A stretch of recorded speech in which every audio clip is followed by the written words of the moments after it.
শীতকাল এসেই যাবে, এই সময়ে আমাদের প্রচুর শ্বাসকষ্ট রোগীদের চিকিৎসা করতে হয়।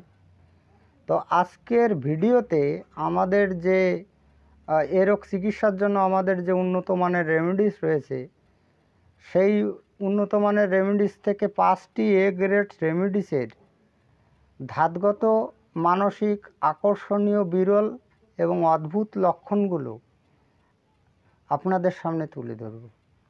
এখন প্রশ্ন হচ্ছে যে আমি এই লক্ষণগুলো কেন আপনাদের সামনে তুলে ধরব।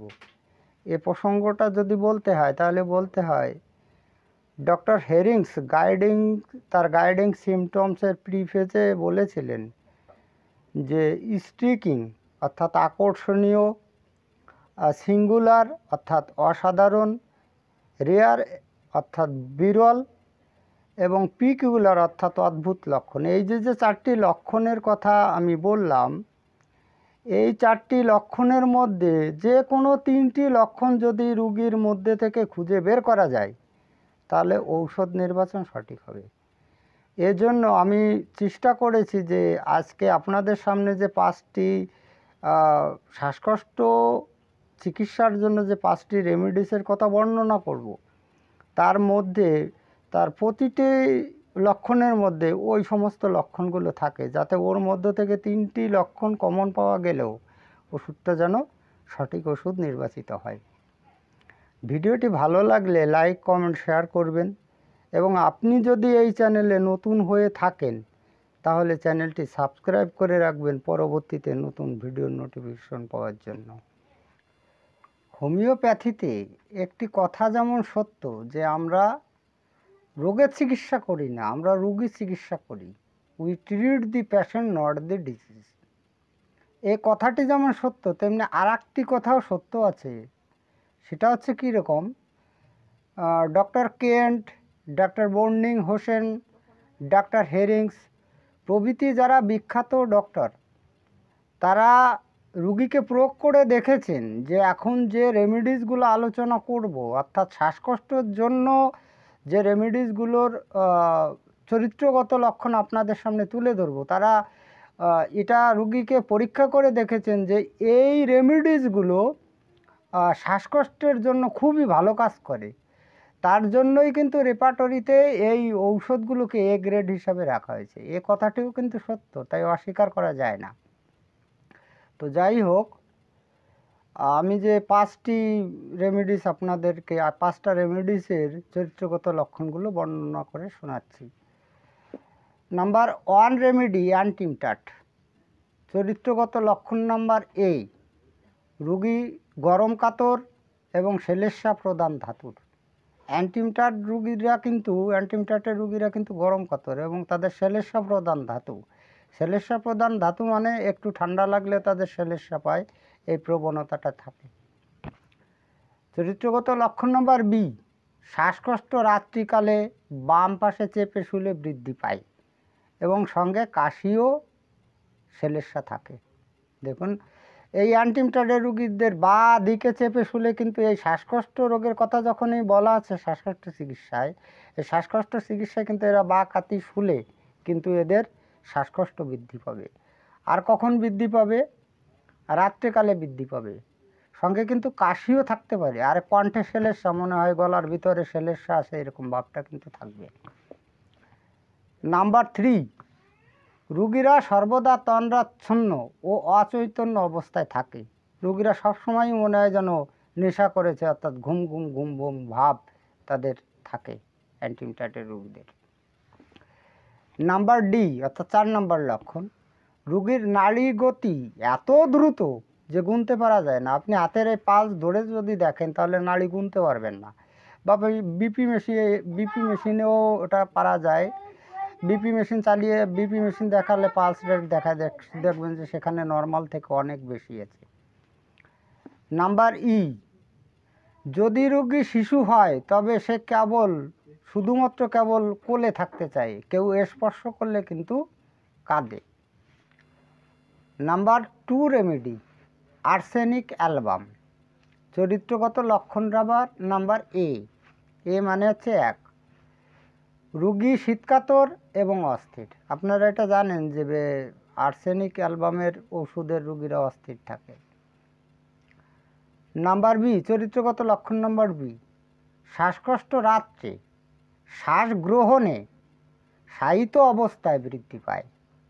এবার শ্বাস গ্রহণে আমরা শ্বাস গ্রহণ করি, যেটা টেনে নিই এটাকে বলা হয় গ্রহণ করা, আর যেটা ছাড়ি সেটাকে বলা হয় বর্জন করা। তাহলে আর্সেনিক অ্যালবামের ওষুধের রুগীদের শ্বাস গ্রহণকালে কিন্তু শ্বাসকষ্টটা বাড়ে, এটা কিন্তু মনে রাখতে হবে। এবং সঙ্গে কাশি ও কণ্ঠে শ্লেষ্মা থাকে, ওই ঠিক পুরোটাই অ্যান্টিমটাটের মতো। কণ্ঠে কিন্তু ওই শ্লেষ্মা থাকে, ওই বুকে শ্লেষ্মা থাকে, গড় গড় গড় গড় আওয়াজ পাওয়া যায় শুনলে, স্টেথোস্কোপ চেপে ধরলে গড় গড় আওয়াজ আসে, এই লক্ষণটা কিন্তু পাওয়া যায়।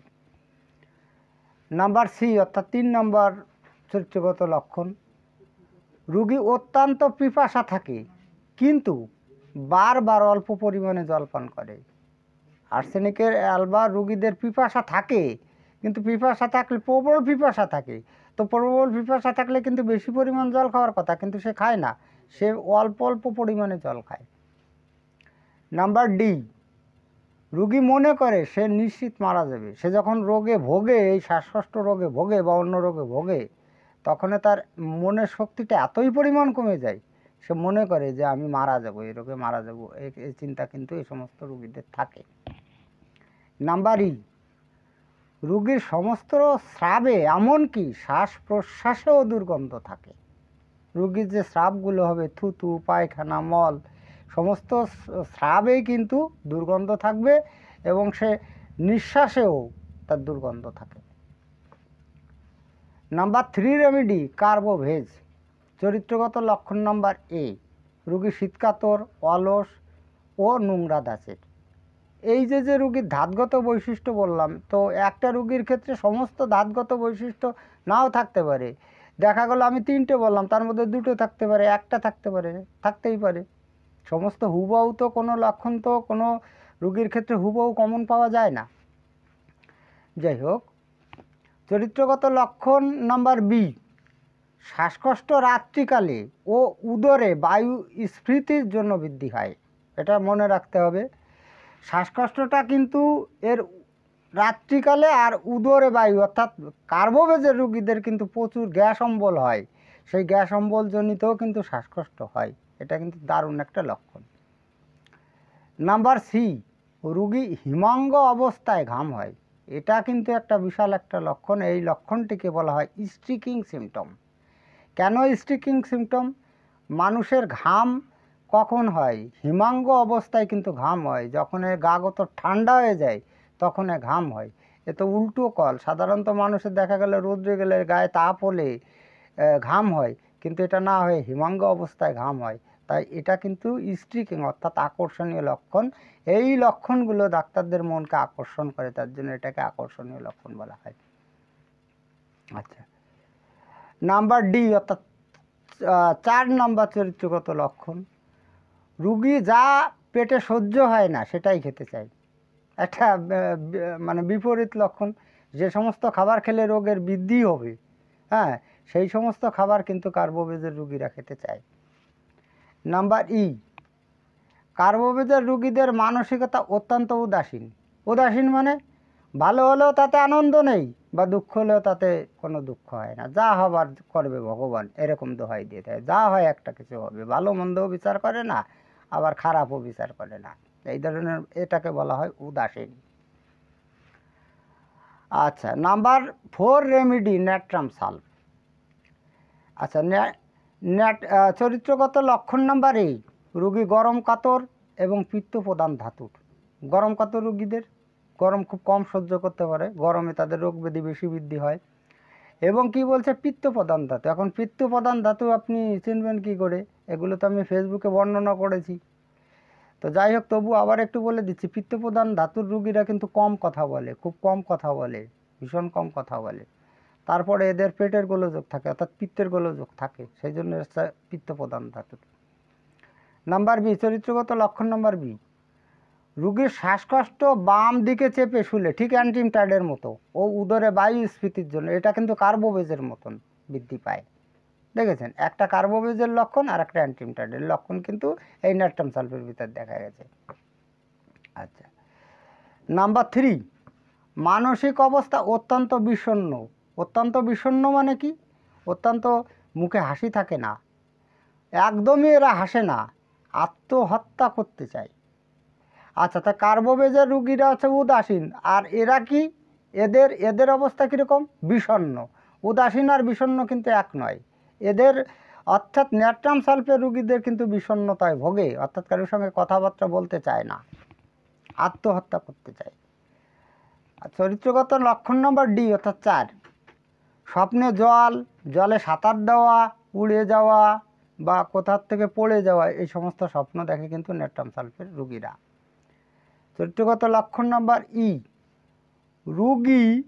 রুগীরা যে শাকসবজি মধ্যে বেশি পরিমাণে জল থাকে, যেমন বাঁধাকপি, পুঁই শাক, এই সমস্ত জিনিস কিন্তু খেয়ে সহ্য করতে পারে না, খেলেই কিন্তু রোগ বৃদ্ধি হয়।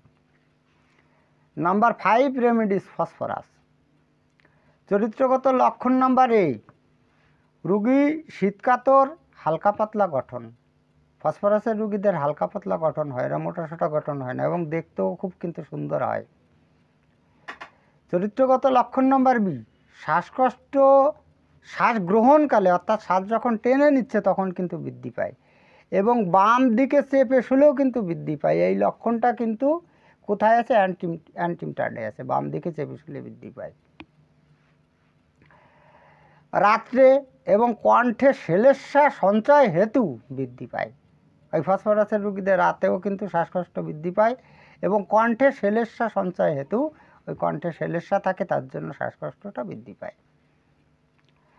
চরিত্রগত লক্ষণ নম্বর সি অর্থাৎ 3, ফসফরাসের রুগীর একটি বিশেষ লক্ষণ হলো এরা প্রবাসে থাকতে পারে না। এরা কোথাও যদি বেড়াতে যায় তাহলে কিন্তু রাত্রে থাকতে চায় না, এই জন্য বলা হয়েছে প্রবাসে থাকতে পারে না।